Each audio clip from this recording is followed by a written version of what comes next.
Well, hey there, Northport, Bill Bamber, LPT Realty. Just wanted to share with you a market snapshot for the zip code in Northport, 34287. I think it's just important to note that regardless of what you see in the news, one is to sell the news. Two, it's not hyper local, and so there's a big difference when we talk of zip codes just within Northport, just within communities.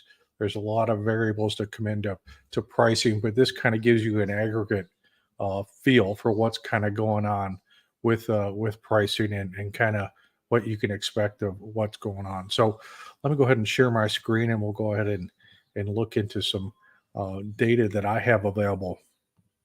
One of the things that I'm able to do, I get real-time market reports on a weekly basis. If this is something that important to you to see, more than happy, just send me your email address and you'll automatically get it either on Monday or Tuesday, depending on your zip code. Kind of give you a snapshot of kind of what we're seeing today. But I'd like to bring some clarity to these numbers and really what do they mean for you. So 34287, again, this is as of August 8th. When we look at the median list price, it's 366.7.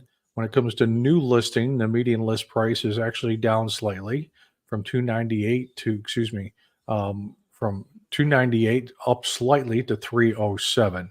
Price per square foot has actually trended up nicely, just slightly. We're at 231 currently. And then we look at the median days on the market, trending pretty much stabilized just around 90 days. When we look at some other metrics that really have impact of price, now we look at price decreases. And so now we see that actually been trending downward. That's a great sign. In 34286, we're hovering right around 60%. So we can see the trend here. This seems to be having 34287 have a little bit of traction when it comes to price decreases and activity. When we look at what's available in inventory, again, we see a trend of inventory heading down, which is important to see there's less competition, right? And so now when we look at the market segment has to do with the various homes themselves. And when we break this down, it's going to be based on square footage. Everything's going to be pretty much a 3-bedroom, 2-bath. Lot sizes will be fairly similar. So we look at the square footage where that comes into play. And here are the metrics that fall into it. So the ones that are under $360,000, we're going to be in red here. That would be the bottom 90 day. The next price point up, we're going to be around the $340,000 mark, which we see here. And so just kind of gives us an idea. Now, the upper end is always going to have a different feel to it because this is the bulk of homes. We look at the upper end though. And the national news kind of supports this, is that those higher end homes, those prices tend to be a little more stabilized over time. So the next thing I want to show here is going to be just another report that would help. And I'm going to dive into that real quick here.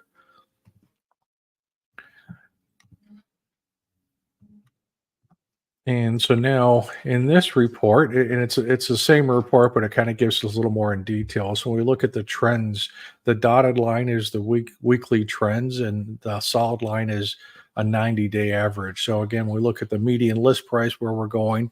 Again, the trend has been trending downward. When we look at the market segments, again, with the lower priced homes up to the higher priced homes, we see, the ones that are in the 300 range and just above and under the 400 range. So we see those have tapered down as well. Price per square foot, again, it kind of gives us an idea where things have been trending. And again, everything is just making adjustments. So the amount of homes, right, the inventory is definitely going to have a factor when it comes to price decreases as well as your price per square foot. So we're seeing the market respond to this, where people are realizing you cannot aspire to get the highest and best anymore. You have to price it where it's going to sell. So what I want to provide here is just an overview of where we're at. Again, days on the market, we kind of see where that's been trending upward, actually considerably more in a weekly basis in the 7-day average versus the 90-day average. So these are just things that help you understand of what's going on within the market. If I can be of assistance, if you're thinking of selling your home in the next 6 months or whatever that time frame is, even a year, it would really make sense. I want to help you. Whether you choose me as your selling agent, that's up to you. But I want to be able to help you position yourself of where can you get the biggest impact for any changes you may have made or like to make. And then also, what are the buyers looking for? That I think that's just as important because you make changes that may not be important to buyers today. So that's where I come in. I'm in houses all the time. I'm speaking with buyers and sellers, helping educate them of what makes sense today and how we can accomplish what they want to do as far as their objectives in the best way we can. I'm Bill Bamrick with LPT Realty. Thanks again, and looking forward to helping if I can be of any assistance.